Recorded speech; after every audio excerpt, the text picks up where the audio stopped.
नमस्कार दोस्तों, मैं हूं कृष्ण और आप देखना शुरू कर चुके हैं आपका अपना झुंझुनू टाइम्स।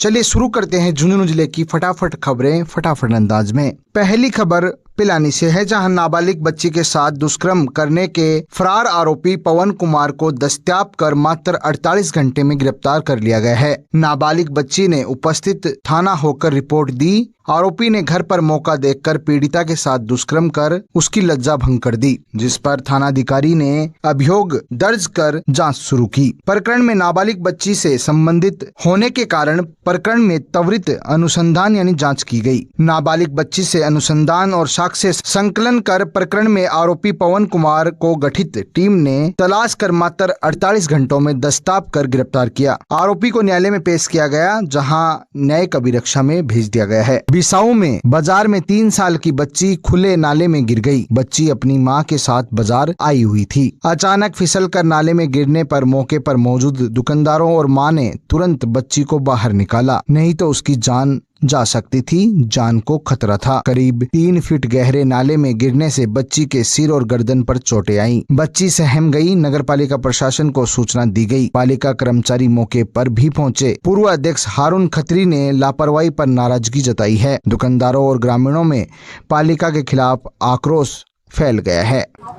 मैं तो टाइम पटो 10 बजे जा रहा दुकान पर जा रहा एक कमाई पड़गी बाई नाला कमाई ए कपड़ा है लगी गुद्दी कमाई लगी एक बाठा की लगी क्या एक है बच्ची और एक मम्मी एक दादी है शायद ये आ रहा ठीक है और वो नाड़ो पहाड़ी है ना वो पूरा बुरे पड़े अन वो नाड़ो दिखे होगा नहीं नाड़ो ना दिखने बच्ची भी नाले तो पग धन लगी तो नाले का मान पड़गी ऐ तो मतलब कि बच्ची की मम्मी तो बाप अचानक तुरंत भी साके कूद की और भी बच्ची ने बाहर निकाल ली नहीं यहाँ पर जब बहुत बड़ा हाथ हो जाए फिर भी बच्ची के शायद गुद्दी में गया चोट आई है। ये नाला का निर्माण चल रहा है, इसीलिए ये पानी इकट्ठा हो जाता है यहाँ पे, तो हमें ये जनरेटर लगा रखे हैं तो इसको चालू करवा दिया गया है। और कोई भी हादसा होता है वो अच्छा नहीं है और हम ये चाहते हैं कि ये सुचारू रूप से ना ये जनरेटर चालू रहे। हम 24 घंटा चालू रखेंगे, हमारा कर्मचारी भी यहाँ मौजूद रहेगा। पिलानी के चांडक मार्ग जो तालाब सर्किल से मुख्य बाजार को जोड़ता है, पिछले 20 सालों से जल भराव का शिकार है। यह रोड वीआईपी मार्ग होने के बावजूद भी पानी की थोड़ी सी बारिश से लबालब हो जाती है और कई दिनों तक जल निकासी नहीं हो पाती। मार्ग पर गोयनका स्कूल, चांडक सेठ, डॉक्टर क्लिनिक, पार्षद और कई गणमान्य व्यक्ति भी यहाँ रहते हैं। पार्षदों के 5 साल निष्क्रिय रहने के बाद अब अधिशासी अधिकारी अपनी मर्जी से परियोजनाएं चला रहे हैं, जैसे आसाना जोड़ में बायो प्लांट और सीवरेज प्लांट। हालांकि जल निकासी योजना अभी स्पष्ट नहीं है, जिससे स्थानीय लोगों में रोष भी है। ये जो तस्वीरें आपको हम दिखा रहे हैं, ये मानवता को शर्मसार करने वाली तस्वीरें हैं। पानी में से होकर अंतिम संस्कार के लिए लोग गुजरते हुए नजर आ रहे हैं। ये तस्वीर उस विकास की है जिस विकास के नाम पर आपसे जनप्रतिनिधि वोट मांगने के लिए आते हैं। ये तस्वीरें हम उस समय भूल जाते हैं जब जनप्रतिनिधि हमारे पास पहुंचते हैं, तब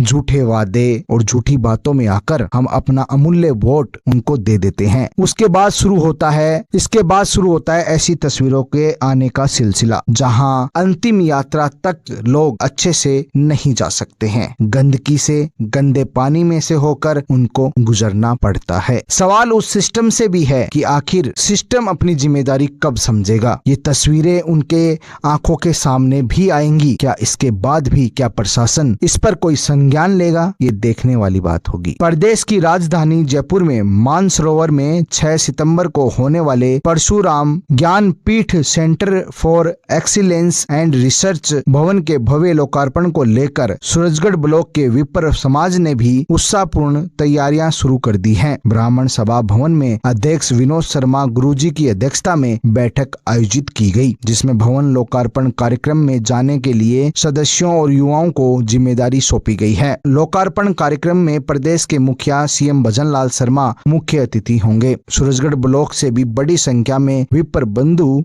जयपुर पहुंचेंगे। चिड़ावा में रामकृष्ण जयदयाल डालमिया सेवा संस्थान ने फल मक्खी प्रबंधन के लिए फेरोमोन ट्रैप का बड़े पैमाने में वितरण शुरू कर दिया है। फल को मक्खी से बचाने के लिए और आर्थिक नुकसान को रोकने के उद्देश्य से ये ट्रैप किसानों को प्रदान किए जा रहे हैं। ये जो प्रोडक्ट किसानों को उपलब्ध करवाया जा रहा है, इससे जो नर मक्खियां हैं उनको ये जाल अपनी ओर आकर्षित करता है, जिससे प्रजनन चक्र टूटता है और आबादी घटती है। 1 एकड़ में 10 से 12 ट्रैप लगाने की सलाह दी गई है। इस पहल से रासायनिक कीटनाशक पर खर्च कम होगा, फसल सुरक्षित रहेगी और उत्पादन भी बढ़ेगा। किसानों ने पहले ही इसका सकारात्मक प्रभाव देखा है। मंडाव में जिला स्तरीय खेल कूद प्रतियोगिता का आगाज हो गया है। 69वीं कबड्डी प्रतियोगिता का शुभारंभ भाजपा जिला अध्यक्ष व जिला प्रमुख हर्षिनी कुलेरी ने बाल पब्लिक स्कूल पापड़ा में किया है। 14 वर्षीय छात्र छात्रा वर्ग में 33 टीमें भाग ले रही हैं। उद्घाटन मैच में दीक्षा पब्लिक स्कूल पापड़ा विजय रही। वहीं मोजास में 17 वर्षीय छात्र छात्रा वर्ग की 69वीं खो खो प्रतियोगिता की शुरुआत शिक्षा अधिकारी अशोक शर्मा के मुख्य अतिथि में किया गया। उद्घाटन मैच बड़ा गांव व शेखपुरा के बीच खेला गया। उद्घाटन मैच में बड़ा गांव ने शेखसर को हराकर जीत हासिल की। प्रतियोगिता 4 से 7 सितंबर तक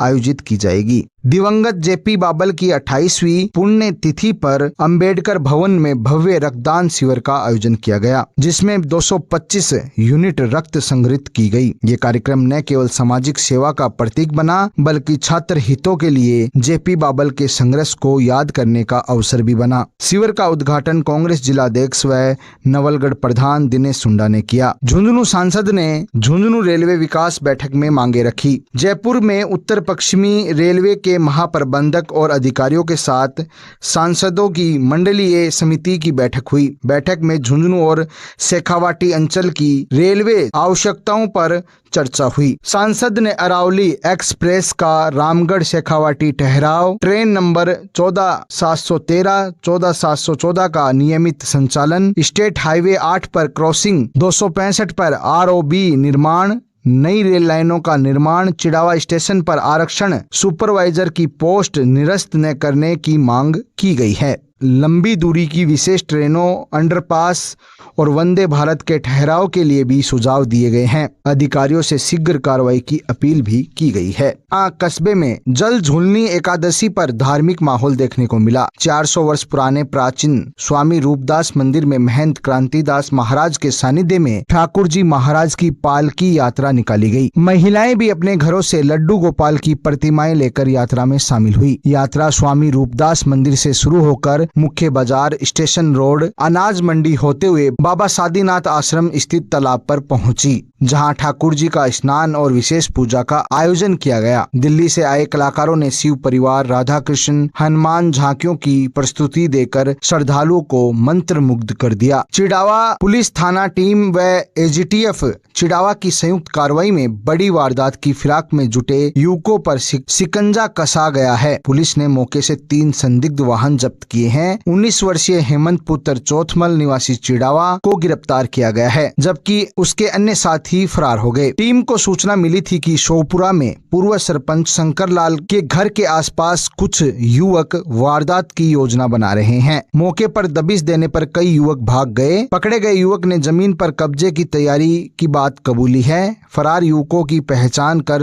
जांच जारी है। धनूरी में नाबालिग लड़की से दुष्कर्म के आरोपी कुलदीप सिंह को पुलिस ने प्रकरण के दर्ज होने के मात्र 24 घंटे में गिरफ्तार कर न्यायिक अभिरक्षा में भेज दिया है। इस मामले के लिए टीम का गठन किया गया। गठित टीम ने पीड़िता और गवाहों के बयान लेकर आरोपी को संभावित ठिकानों पर दबिश देकर पकड़ा। आरोपी कुलदीप सिंह पुत्र मनभर निवासी हनुमंतपुरा, उम्र 25 साल, लंबे समय से गलत काम कर रहा था। मामले की त्वरित कार्रवाई कर आरोपी को न्यायालय में पेश किया गया है। नवलगढ़ में इंस्टाग्राम के माध्यम से अश्लील मैसेज, फोटो भेज युवती को बदनाम करने और परिवार को कैंपर से टक्कर मारने की धमकी देने वाले आरोपी मनोज को पुलिस ने गोवा से गिरफ्तार किया है और न्यायिक अभिरक्षा में भेज दिया गया है। आरोपी मनोज निवासी भानावाला की ढाणी, उम्र 25 साल, पूर्व में भी 2 बार गिरफ्तार हो चुका है। आरोपी के परिवार वालों से भी प्रकरण में पूछताछ की जाएगी। पिलानी पुलिस ने 2 अलग अलग प्रकरणों में फरार चल रहे हर्ष कुमार उर्फ